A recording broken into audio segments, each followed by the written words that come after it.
Margaret Chen pressed her weathered hands against the cold window of the downtown diner, watching the snowflakes dance in the amber glow of the streetlights.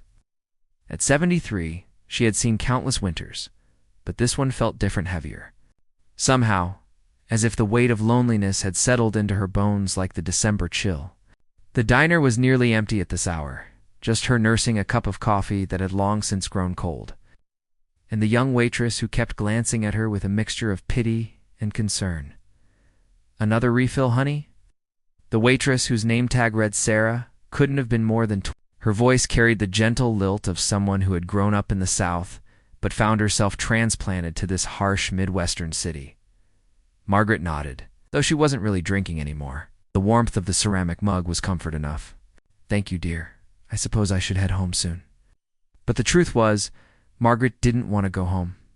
Home was a one-bedroom apartment in a building where she knew no one's name, where the walls seemed to close in a little more each day, and where the silence was so profound it felt like drowning.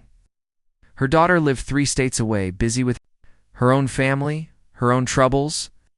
Phone calls had dwindled to obligatory holiday check-ins and birthday wishes that felt more like duty than love.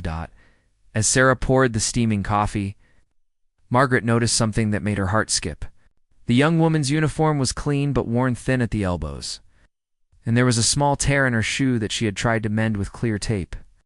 When Sarah smiled, Margaret could see the exhaustion behind her kind eyes, the kind of bone-deep tiredness that comes from working multiple jobs just to survive. "How long have you been working tonight?" Margaret asked gently. Sarah glanced at the clock above the kitchen pass. "Started at 3 this afternoon. Got another hour before I can head home."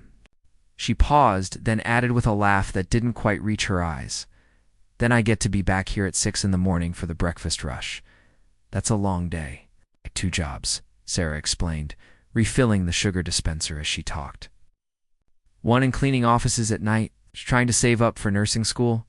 She shrugged as if it were no big deal, but Margaret could hear the weight of dreams deferred in her voice. Margaret studied the young woman's face, seeing something of herself from decades ago that determined set to the jaw. The refusal, too. Complained despite circumstances that would crush a lesser spirit. She thought of her own journey from a small town in Iowa to Chicago. Working her way through secretarial school while supporting her widowed mother. It had been a different time then, but struggle was universal and timeless. "Nursing school is expensive," Margaret said quietly. "Tell me about it." Sarah's laugh was rueful. "But I'll get there. My grandma was a nurse. She used to say that healing people was the closest thing to magic she'd ever experienced. I want to feel that magic." Something stirred in Margaret's chest. Warmth she hadn't felt in months. Here was this young woman, working herself to exhaustion for a dream that seemed impossibly far away. Yet she spoke of it with such hope, such unwavering faith in tomorrow. When had Margaret last felt that way about anything? The diner's bell chimed as the door opened, bringing a gust of frigid air, and a man who looked like winter had beaten him down and left him for dead. His clothes were layers upon layers of mismatched garments, all of them too thin for the brutal December night. His hands were red and cracked, his face gaunt with hunger and hardship. He hesitated in the doorway, snow melting in his gray hair, his eyes scanning the diner with the wariness of someone who had been turned away too many times. "Evening," Sarah called out, her voice warm despite the late hour and her obvious fatigue. "Come on in out of that cold. Sit wherever you'd like." The man shuffled to a booth in the corner, as far from Margaret and the other scattered patrons as possible.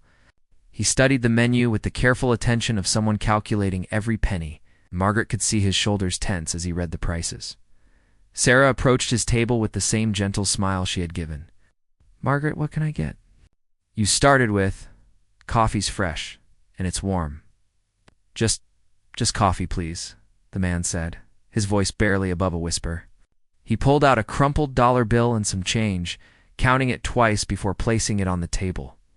"Is that enough?" "Course it is," Sarah said without hesitation, though Margaret could see that it probably wasn't quite enough for even a cup of coffee. "How about I bring you some of our bread rolls, too? We always make too many and they'll just go to waste otherwise." The man's eyes filled with tears. "I couldn't. I don't have enough to." My treat, Sarah said, firmly but kindly. Nobody should be hungry on a night like this. Margaret watched this exchange with growing amazement. Here was this young woman who was working herself to the bone, counting every penny for her own dreams. And she was giving away food without a moment's hesitation. The simple generosity of it, the automatic kindness, made Margaret's throat tighten with emotion. As Sarah walked back toward the kitchen, she paused at Margaret's table. Would you mind keeping him company for a few minutes? Yeah, I think he could use some conversation. Sometimes being alone is harder than being hungry. Margaret looked over at the man who was sitting with his hands wrapped around the coffee cup as if it were a precious treasure, staring out the window at the falling snow. When had she last reached out to another human being? When had she last looked beyond her own loneliness to see that she wasn't the only one adrift in the world? She picked up her purse and walked over to his table. Mind if I join you? It's awfully quiet in here tonight. The man looked up, startled. Up close, Margaret could see that he was probably younger than he appeared, maybe in his 50s, but hardship had aged him prematurely. His eyes were blue and surprisingly clear, intelligent despite his circumstances. I don't want to bother anyone, he said quietly. You're not bothering me at all. I'm Margaret. David, he replied. Then after a moment added, thank you for sitting with me. People don't usually. I know, Margaret said simply. People don't usually sit with me either. Something passed between them, then an understanding that loneliness came in many forms, that isolation didn't discriminate. Based on age or circumstances or the roof over your head, they sat in comfortable silence for a while, watching the snow fall outside the window. I used to be a teacher, David said suddenly, as if the words had been waiting inside him for someone to hear them. High school English. 2 years. I loved those kids, you know? Even the ones who pretended they hated Shakespeare. What happened? Asked, gently. My wife got sick. Cancer. The medical bills. ... He shrugged, but Margaret could see the weight of the story in his eyes. Lost the house. Lost everything. After she died, I just couldn't seem to find my way back to who I used to be. Felt tears spring to her eyes. I lost my husband 8 years ago. Heart attack. I know about losing your way. They talked, then really talked for the first time either of them had in months. David told her about his students, about the essays. That had made him laugh, and the breakthrough moments that had made teaching feel like a calling. Margaret shared stories about her 40 years as an executive secretary, about the satisfaction of bringing order to chaos, being the person others could rely on. Sarah brought David his bread rolls and kept both their coffee cups full, moving around them with the quiet efficiency of someone who understood that something important was happening at that corner table. As the night wore on and the diner grew even emptier, she dimmed some of the harsh fluorescent lights, creating a more intimate atmosphere. I keep thinking about what that young woman said, David murmured, breaking a comfortable silence. About nobody being hungry on a night like this? When did I stop believing that people could be that good? Margaret looked over at Sarah, who was wiping down tables even though they were already clean, humming softly to herself despite the late hour and her obvious exhaustion. Maybe we both forgot that kindness still exists because we stopped looking for it. Or maybe, David said thoughtfully, we stopped offering it. The words hit Margaret like a physical blow. When had she last offered kindness to a stranger? And she last looked beyond her own pain to see someone else's need? She had become so focused on her own loneliness that she had forgotten she had the power to ease someone else's. As if summoned by their conversation, Sarah appeared at their table again. I hate to interrupt, but we're closing up soon. Can I get you folks anything else?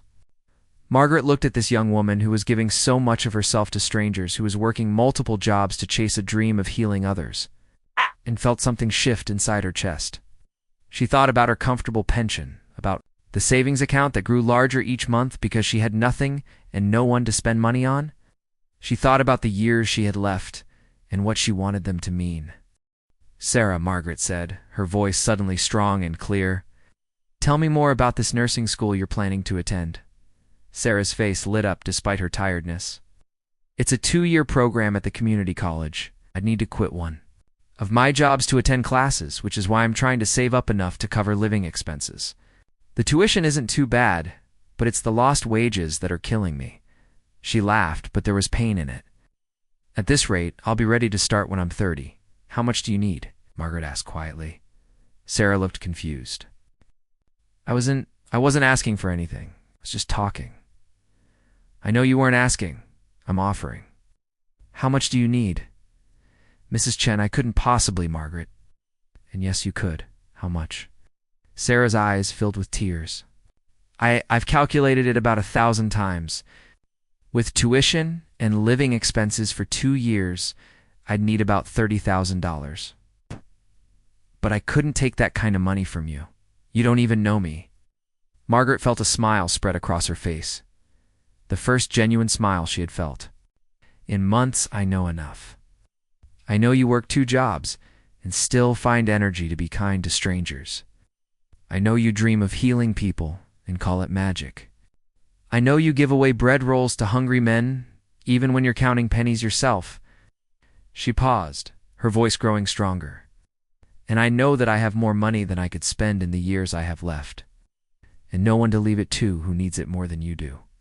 The diner fell completely silent, except for the soft jazz playing from the kitchen radio and the gentle hiss of the coffee machine. Oh. David stared at Margaret in amazement, while Sarah stood frozen, tears streaming down her face. I can't, Sarah, whispered. It's too much. It's what that money was meant for, Margaret said firmly. I've been sitting in my apartment for months, feeling sorry for myself, thinking I had nothing left to give to the world. You've reminded me that I do. This isn't charity, Sarah. This is investment. You're going to touch hundreds of lives as a nurse. You're going to heal people, just like your grandmother did. And every life you save, every person you comfort, every family you help through their darkest hour, that's going to be my gift to the world too. David reached across the table and took Margaret's weathered hand in his work rough. That's the most beautiful thing I've ever heard, he said, his voice thick with emotion. Sarah sank into the booth beside them, overcome.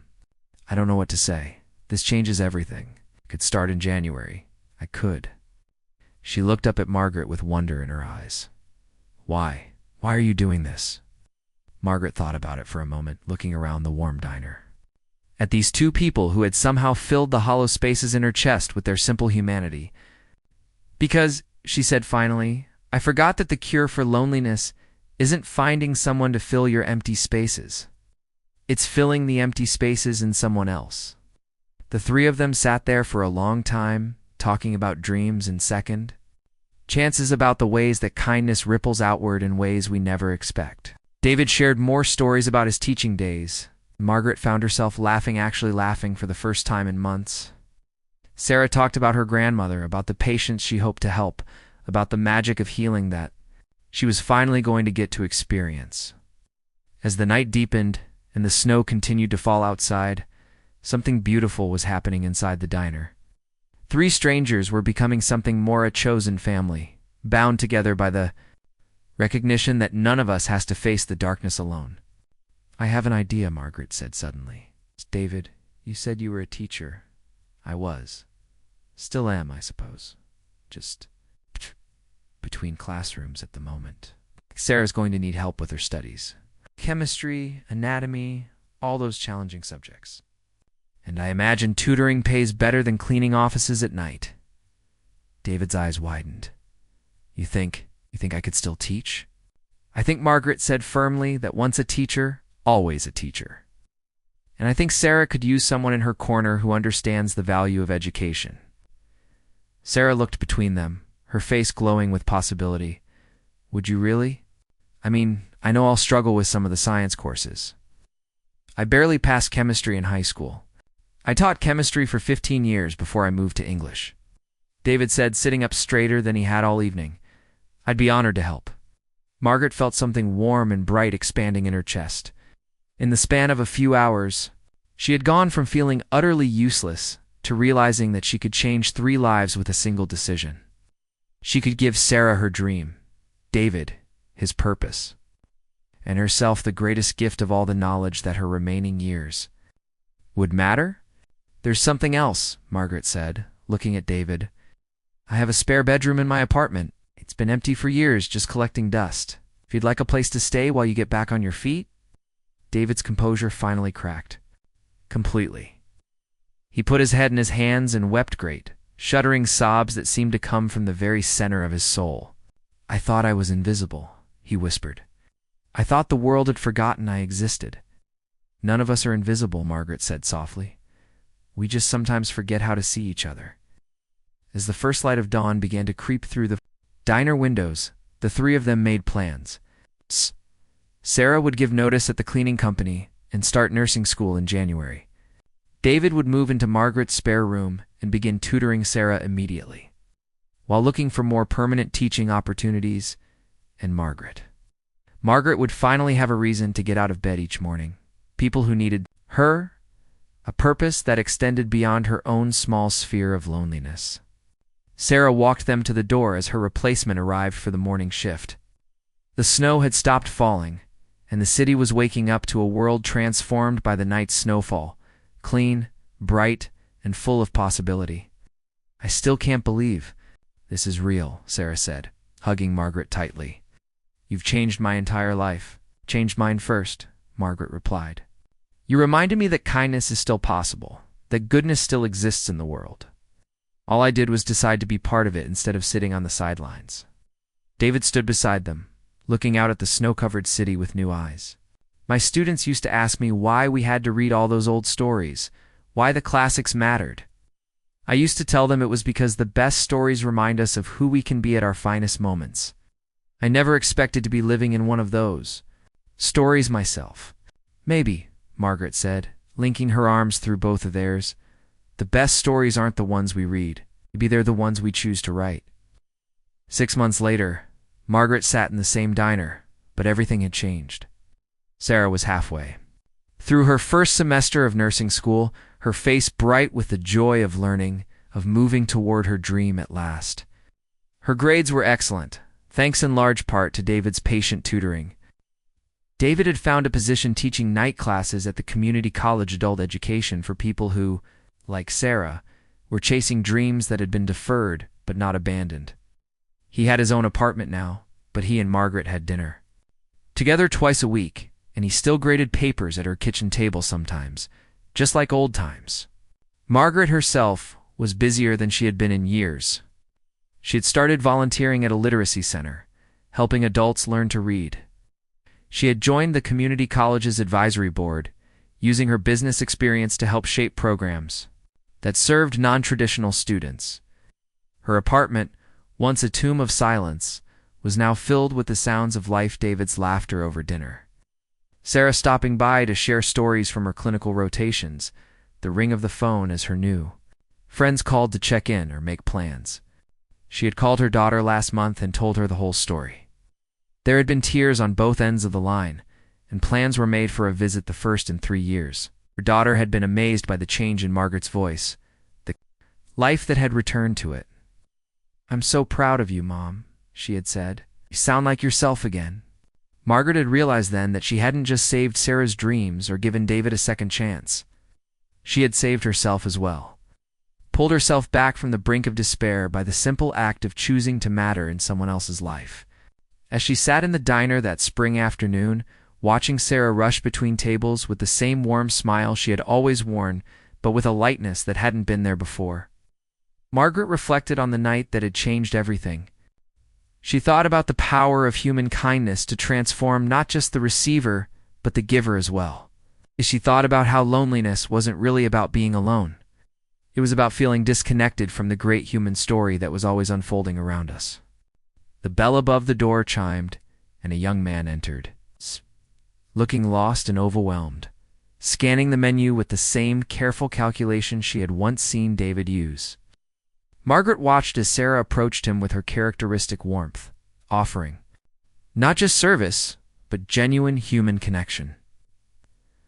Margaret smiled and opened her purse, pulling out a $20 bill. She walked over to Sarah and pressed it into her hand. "For whatever that young man needs," she said quietly. "Sometimes being hungry isn't just about food." Sarah's eyes sparkled with understanding. "Will you sit with him? I think he could use some company." Margaret looked at the young man, seeing herself in David and all the other lonely souls who populated the world's quiet corners. "I'd be honored." "Too," she said. As she walked toward his table, Margaret realized that this was what her grandmother had meant all those years ago, when she said that the secret to a meaningful life wasn't in what you accumulated but in what you gave away.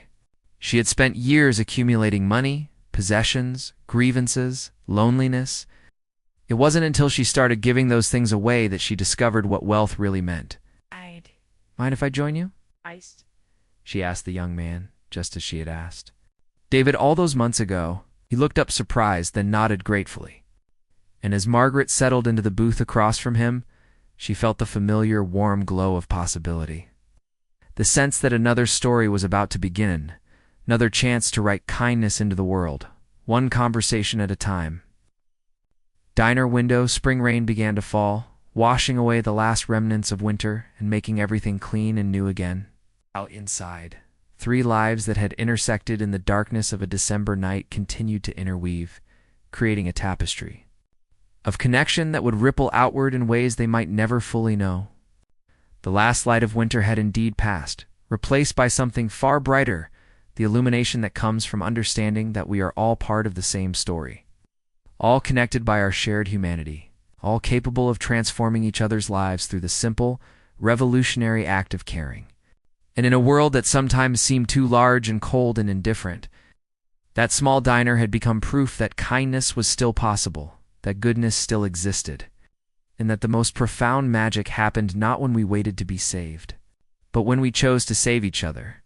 2 years had passed since that transformative December night in the diner, and the ripples of kindness that began with Margaret Chen's simple act of generosity had spread far beyond anything she could have imagined. Sarah Martinez stood at the nurses' station of Chicago General Hospital, her crisp white uniform a symbol of dreams realized and lives about to be touched. Today marked her first day as a registered nurse, and her heart hammered with equal parts excitement and nervous anticipation. Sarah Martinez. A warm voice called from behind her. She turned to see a tall woman in her 50s with kind eyes and graying hair pulled back in a practical bun. I'm Linda Rodriguez, charge nurse for this. Floor, ready for your first day?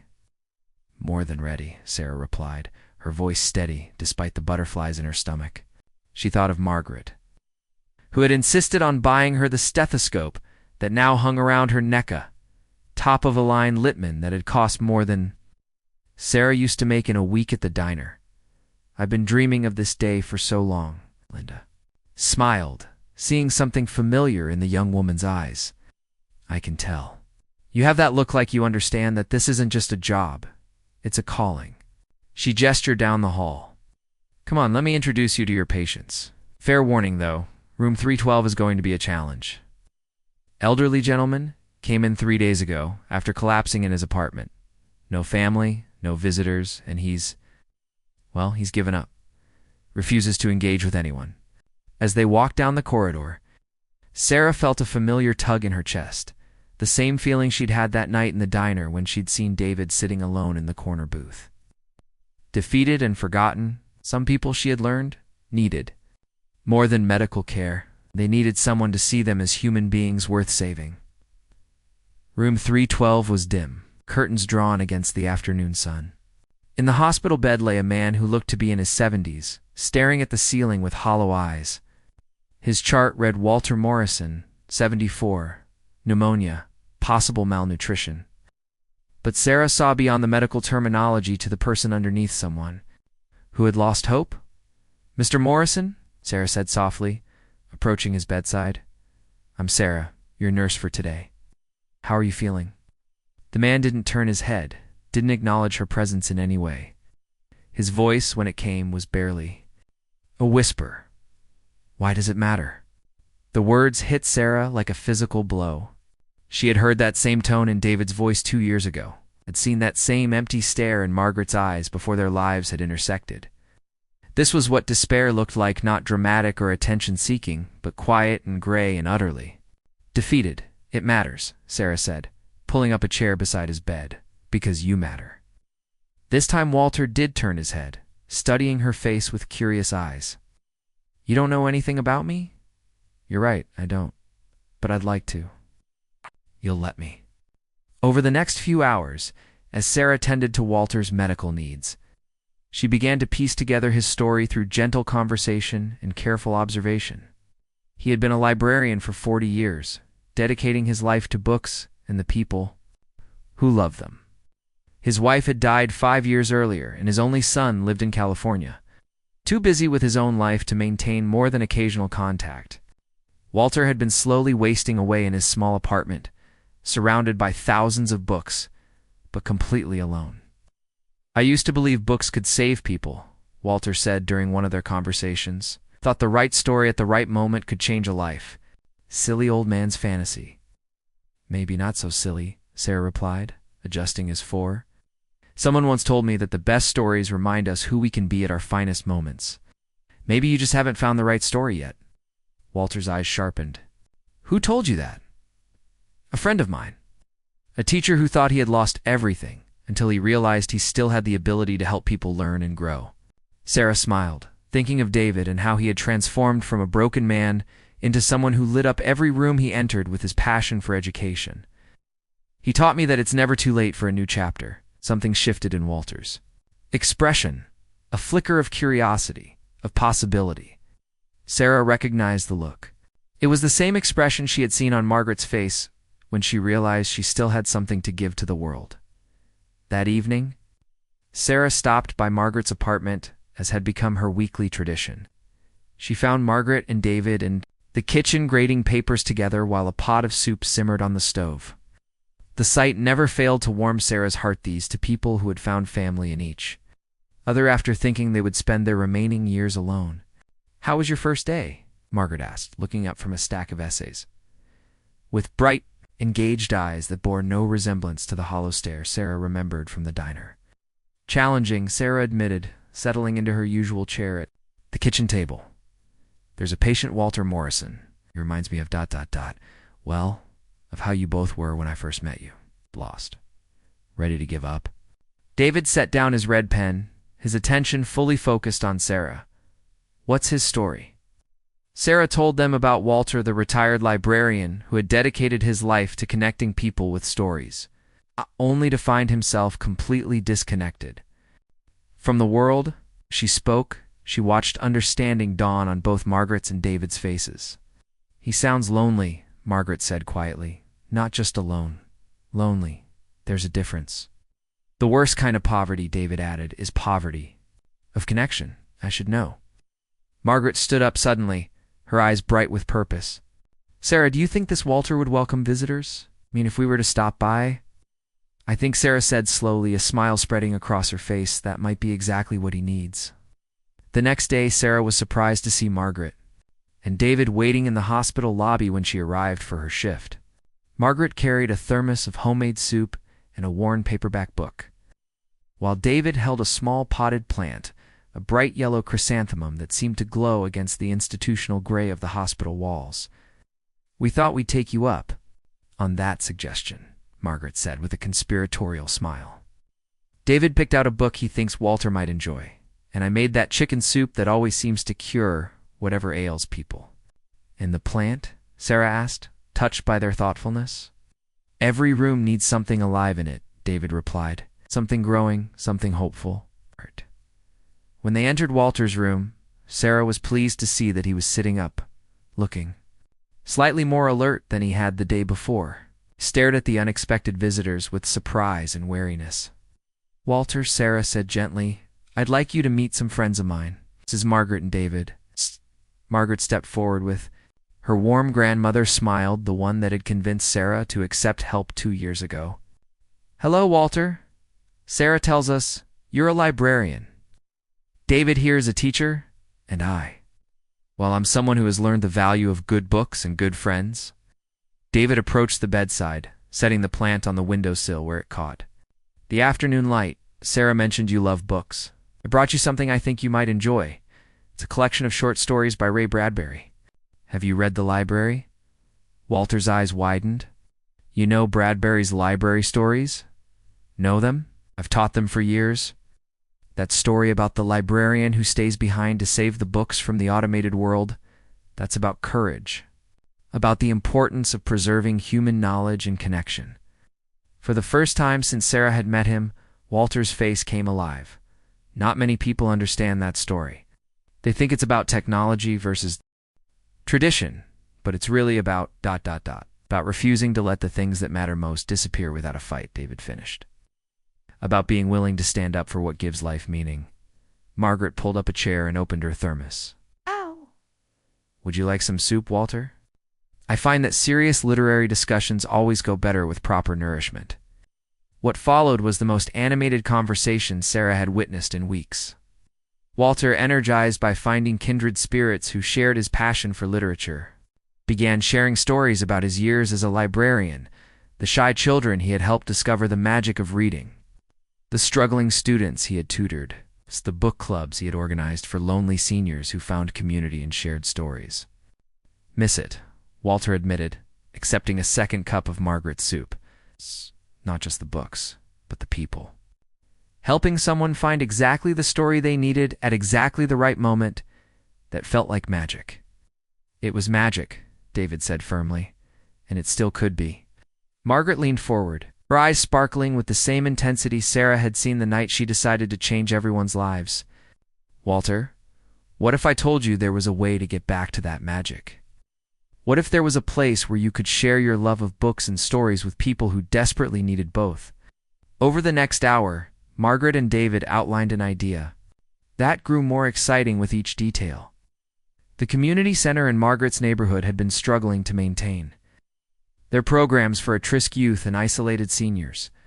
They had a beautiful library room that sat mostly unused. It's filled with donated books, but lacking someone with the knowledge and passion to bring them to life. You could run a reading program, David explained, his teaching instincts taking over. Story hours for children, book clubs for adults, literacy classes for people who never had the chance to learn properly. And you wouldn't be doing it alone, Margaret added. David volunteers there twice a week teaching GED classes, and I help with their senior programs. We're like a little family. They're people who found each other and decided to make a difference. Together, Walter listened with growing wonder, his hollow eyes gradually filling with something Sarah recognized hope. It was the same transformation she had witnessed in Margaret and David. It's the same awakening to possibility that had changed her own life. You really think people would want to listen to an old librarian talk about books? Walter asked tentatively. Walter, Sarah said, taking his weathered hand in hers. Some of the most important magic in the world happens. Someone who loves stories shares that love with someone who needs to believe in magic again. 3 weeks later, Walter Morrison stood in the bright, airy library of the Riverside Community Center, surrounded by a dozen children ranging in age from 6 to 12. His pneumonia had cleared, his strength had returned. His eyes held the spark of someone who had rediscovered his purpose. Once upon a time, he began, holding up a worn copy of Where the Wild Things Are. There was a boy named Max who wore a wolf's suit and made mischief of one kind and another. Sarah watched from the doorway, her heart full. She had worked double shift, but couldn't resist stopping by to see Walter in action. The children were mesmerized, hanging on his every word as he brought the story to life with voices and gestures that spoke of decades of experience sharing the magic of books. Margaret appeared beside her, carrying a tray of cookies she had baked for the after-story snack time. Beautiful, isn't it? She said softly, watching someone remember who they're meant to be. He's amazing with them, Sarah replied. Look at their faces. In the 3 weeks since Walter had been discharged from the hospital, he had become a cornerstone of the community center. His children's story hours were already so popular they had to add a second session.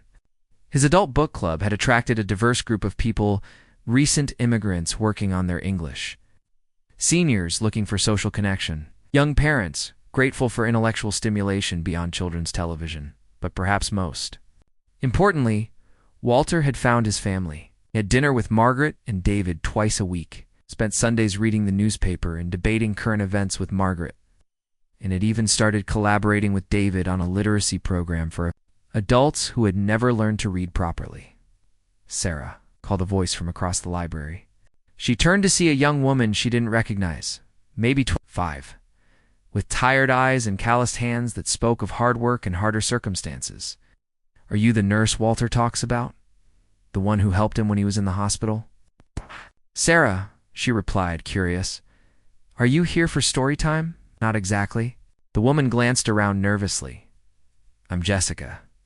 I've been I've been coming to Walter's book club for adults. And I was wondering.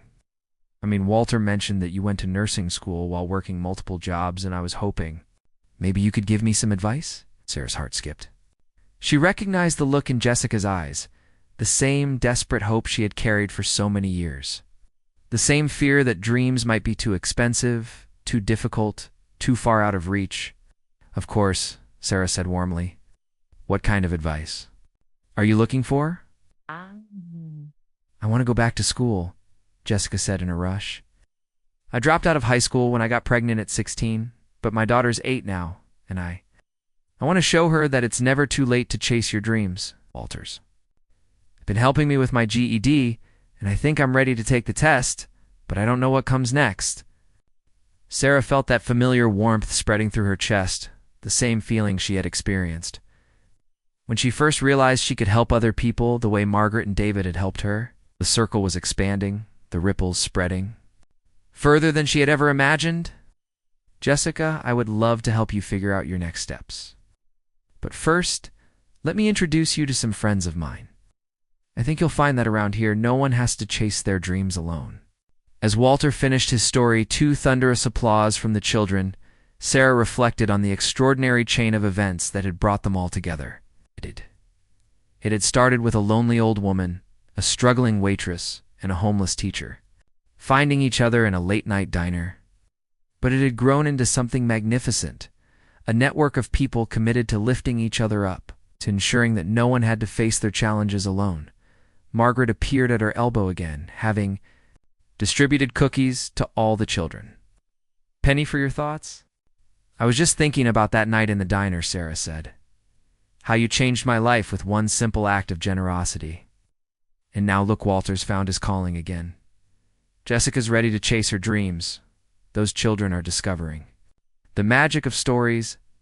Oh, my dear, Margaret said with a knowing smile. I didn't change your life that night.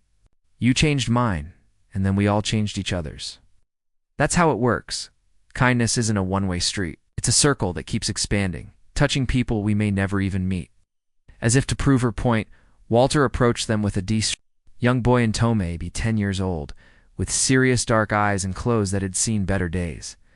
Sarah, Margaret, I'd like you to meet Carlos. He's been coming to story time for 2 weeks now, and today he told me something wonderful. Walter's eyes twinkled with pride. Tell them what you told me, Carlos. The boy looked up at them shyly. Mr. Walter says books can take you anywhere, even if you can't go anywhere yourself. And he taught me that you don't have to be rich in stories. Carlos paused, then added with growing confidence, I want to read every book in this library. Mr. Walter says, if I do that, I'll be the richest kid in the neighborhood. Sarah felt tears spring to her eyes. Here was another life being transformed by the magic that had started with a simple act of kindness in a diner 2 years ago. The ripples were spreading further than any of them had ever dreamed possible. Carlos, Sarah said, kneeling down to his level, Mr. Walter is absolutely right. And you know what? I think you're going to inspire other kids to become rich in stories too. As the afternoon sun streamed through the library windows, illuminating the faces of children and adults alike who had found hope and community in this special place, Sarah understood that this was what Margaret had meant about the cure for loneliness. It wasn't about filling your own empty spaces. It was about creating spaces where no one had to be empty at all.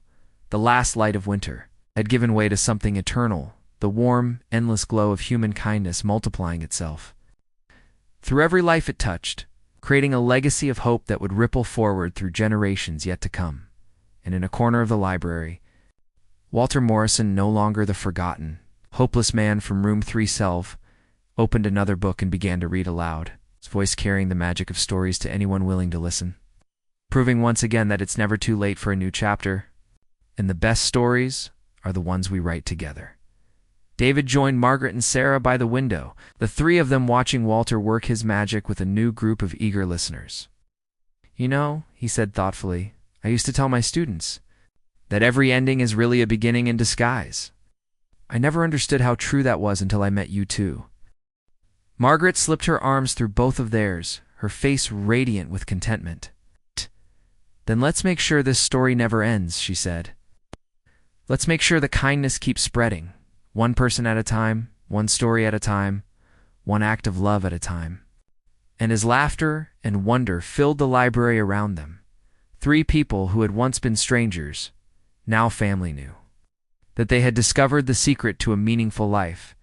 It wasn't about what you could accumulate for yourself, but about how many lives you could touch, how much hope you could kindle, and how far the light of kindness could spread when people chose to carry it forward together.